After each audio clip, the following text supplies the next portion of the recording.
not have done the right thing, but they didn't want him in their hospital because they knew he would be there for a long time.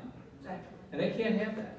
So a guardianship is just another way for the hospital to take advantage of the laws that pay them at the disadvantage of the patient. And that's the real tragedy. It's all about money, right? It's all about. Like they said to me, someone's got to pay this $1 million bill. Your stuff can't stay here no more. And that's exactly what they said to me. And it's tragic. I'm sorry. No, don't be I sorry. haven't seen my son in over a year because the nursing home trespassed me because I filed a police report and filed with the state because he was so badly neglected. As he's still being neglected. And that is the retaliation that all of us have experienced. If you have the temerity to object, they're going to call you a drug addict. They're going to call you an alcoholic. They're going to call you a thief. They're going to call the police on you. They're going to isolate the hell out of your kid. They're going to over-medicate them. They're going to do everything in their power to crush you. They've done it all. And I can speak for just about everybody in the room who's been involved with this, including my dear wife, crushed into powder.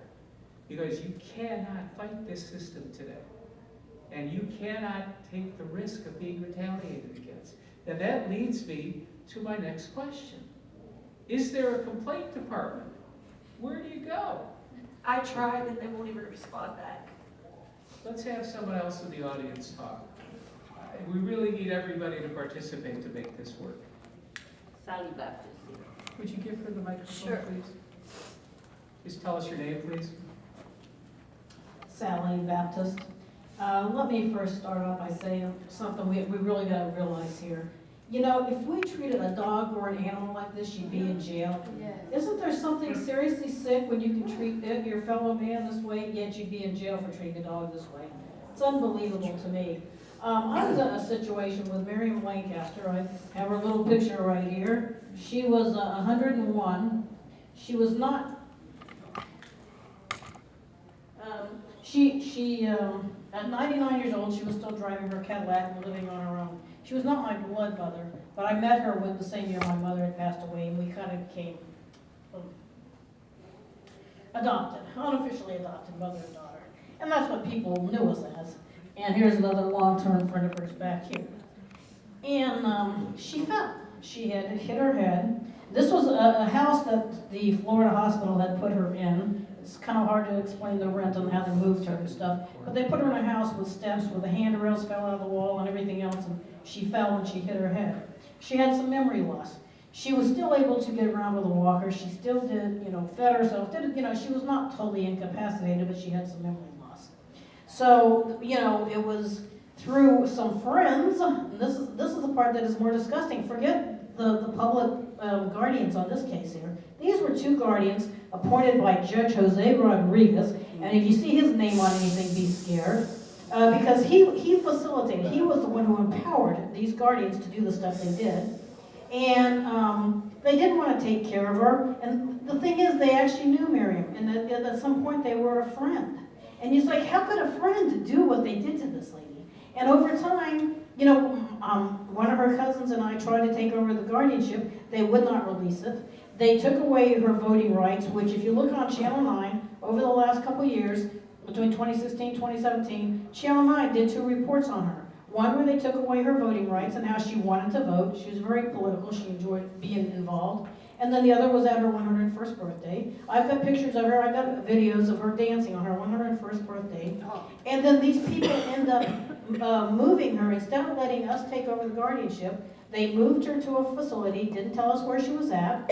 We had to fight with the court because people do actually have some rights through 744, even though none of it's enforced. None of it. I mean, it's such a farce. It really is. It's so superficial. So we finally get to find out where she's at. Then they won't let us take her anyplace. They won't let us take her out to dinner. They won't let her visit with her friends. Won't let us take her to church. They don't want to be bothered, but they don't want anybody else to do it either. So again, we're going through the court, trying to fight. Judge Jose Rodriguez would not help her get her voting rights back. She couldn't hardly hear. That was the other problem. The hearing aids were so bad. it's kind of hard to answer questions if you can't hear them. Right. And then Judge Jose Rodriguez played so many games with him. He is a disgusting person. He is absolutely disgusting.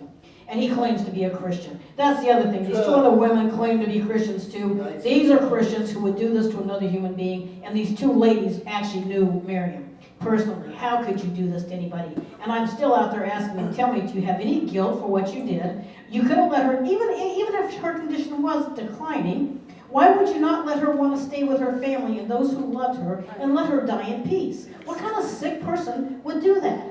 And I don't know how much money they got. Since I don't have the resources to do a full investigation, we couldn't find out how much money was really involved here. We believe there must have been other money, and that's a long story on that one, but we couldn't ever find anybody. And we called the Florida Elder Care Hotline. That's useless. Called Orange County Sheriff, which at that time was Mayor, who was now Mayor Demings. It was Sheriff Demings at that time. They wouldn't do anything. The sheriff is truly the highest law enforcement in the land. And if a sheriff in any county in this country, any place, cannot step in and say, wait a minute, a person's life is at risk, then you don't need them at all. I mean, what's the purpose of having law enforcement if they can't protect your life? And they wouldn't do it here. I mean, they showed up, but then they walked out and basically left with their tail between their legs doing something. Sorry, Orange County Sheriff. The Orange County Sheriff has disappointed me on more than one occasion when it comes to this stuff. But there's a reason for that. That's right. And you know what the reason is. Well, they're all protecting each other. It's all about the money. It's all about the territory, if you It's will. all about the fact that everything that's been done is done over the signature of a judge. Judge Jose Rodriguez. The judge is the one who is supposed to be monitoring these guardianships, supposed to be ensuring that the best interests of the wards are always primary, supposed to be monitoring the reports to make sure they're timely. And sadly, none of that happens routinely. Now, I thank you very much for that, but I want to ask another question. We've heard some awfully damning things tonight. Awfully damning things. And frankly, if I walked in off the street and heard all of this, I'd wonder about how crazy all of us were. Because you can't make this shit up. You just can't. So are there any attorneys in the room who would like to rebut anything that's been said? Please, who are you? Let me give you a microphone.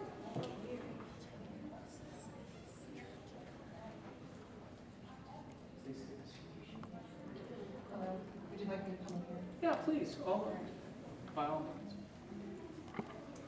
Hello, my name is Mary Kaplan. I represent a couple of different professional guardians in Florida, and I just came to hear all the stories, and it does make me very sad to hear a lot of them.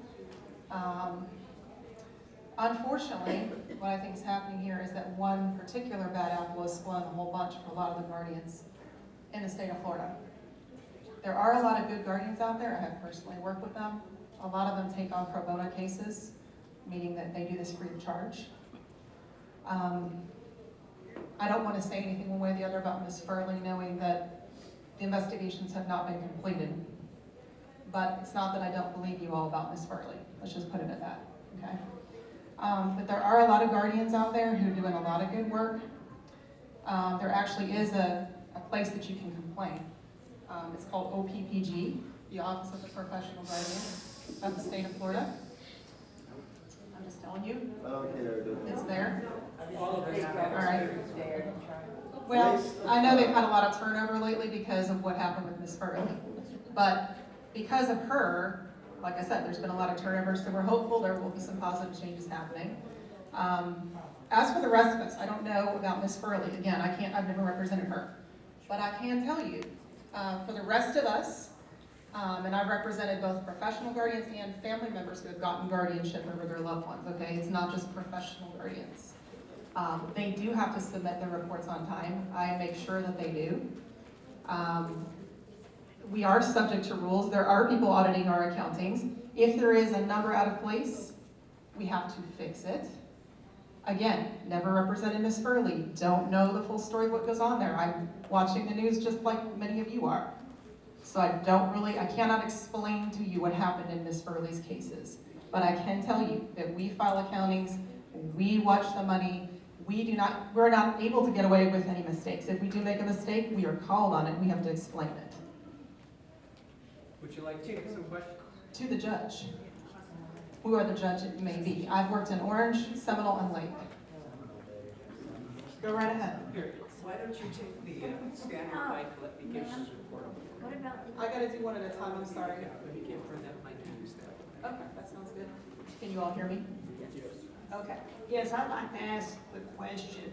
I will try to answer your questions. Like I said, I may not be able to. That's okay. But I'll try. Why would an attorney or a person want to become a professional guardian that strips a person of their constitutional rights, knowing that these court proceedings are not up to snuff? There is a lot of scrutiny involved in these guardianships, and that these families are destroyed. Most of these families are destroyed when a professional guardian or these attorneys get into this system. So what would be the gratification or the goodness of all this when this happens to a family that's been created when there is really no justice involved in the system? Well, I'll try to answer that as best I can. Like I said, I do represent a couple different professional guardians. Both of them got into it because they actually wanted to help elderly people. I know that maybe this is not the right audience that wants to hear that because you all have had mostly bad experiences, but that is the God's honest truth, is that they do want to help the elderly. Of course, there are bad apples out there, and we all know that. But that leads me to another point that I wanted to make, which is that a lot of these elderly people, I would say most of them, most of the cases that I've had, they either do not have family whatsoever, because some of them don't have children and their spouses are deceased, and the rest of the family they either don't have or no one can get in contact with them, and we do try, by the way, and I know that was another problem with Ms. Furley, who wouldn't try. Well, I can only speak from my I'm sorry, own experience. but we have a huge family and nobody contacted. And My again, son I didn't can't have a speak for lawyer. Ms. Furley, and I I'm sorry. I don't need to apologize on her behalf because I never represented her, but I will anyway, because I feel bad for all these terrible stories. No, first of all, let's keep this dignified and respectful. This young lady has great courage to step up there in a hostile audience, let's be honest, so I give you great props for that, and I thank you. And I will also say that every one of these meetings that I've arranged, that I've conducted, starts this way. There are plenty of good guardians. There are plenty of good judges, and there are some good lawyers. Should I just leave now? No. I have a brother and a son who are attorneys, so I have to be careful. Yeah. And I am acutely aware that the majority of guardianships, which are mostly family guardianships, I'm sure you know, work just fine. They do. But then how do we explain everybody in this audience who has had the identical experience? I know you're not here to defend anyone, but is it possible for you to admit that there are problems in the system? Of course, yes, I see the evidence as well as you do about what happened with Ms. Furley. I just don't want to make an official comment while the I understand. investigations are still pending, but yes, I see, and it's hard to believe a lot of the things that happened with her because like I said, in my cases, there's no way that I could have gotten away with filing some of the things that are alleged to have been filed, some of the things I've seen that have been filed, and I will just leave it at that. I do not have an explanation as to what went on in her cases. I see her as one bad apple. There's probably others for sure, just like there's a lot of other good guardians. Like with doctors and everybody else, we get that. So I have a question. So Yes. can you help somebody get back the stolen money? Well, that just depends on the case. I'm not going to promise miracles. If the money's spent and gone, it's really hard to get blood out of a stone. I'm sorry to have to tell you that. I don't know each one of your individual cases. If she spent the money, then it's probably gone. But and I'm not here to kind of address everybody's, individual case because that would take all night. But I just wanted to speak up on behalf of the people who really are working out there, who are taking a lot of pro bono cases out of their working for free, and I've done it many times myself. I'm not here to anyone to thank me, but I am telling you, I've done a lot of pro bono work, and so have my guardians. And most of the guardians I represent are actual family members who are working a thankless job because their other family members are fighting with them and arguing with them at every step of the way as well. And It's so just difficult for everyone. let me make this really clear. For you, you seem very earnest, and I'm really appreciative of you stepping up to talk. And to all of the people, and I've said this multiple times, it's not that all guardians are bad, it's ridiculous. Of course there are good guardians. But what we see here, and I think the victims in the room will attest, there's a pattern, there's a playbook, there's a system, and it's unbreakable and unapproachable. How did that come to be, and most importantly, what would you suggest to make the system better? Well, I don't know that I 100% agree with that. I mean, yes, there's a law, there are laws, so that would be the pattern you're seeing. For example, with ETGs, there's a law and a way, a process that goes through which shortcuts temporarily the law that's involved with the permanent plenary guardianships. They do expire, by the way, after 90 days typically. The ETGs will expire, and at that point, you do have to have the examining committee appointed. And three, as you had mentioned, three professionals do have to come out and examine the ward, the elderly person, and write their report. And of course, they do not have to be unanimous. 2 out of 3 usually have to agree. And the judge does have some discretion, although I have never seen a judge say that someone's incapacitated without 2 out of the 3 reports. Ms. Kaplan, my name's Hillary Hogan. Thank you for being here. I'm an advocate from Naples, Florida. And I have to politely and respectfully disagree and ask you, with the ETG, which is done, of course,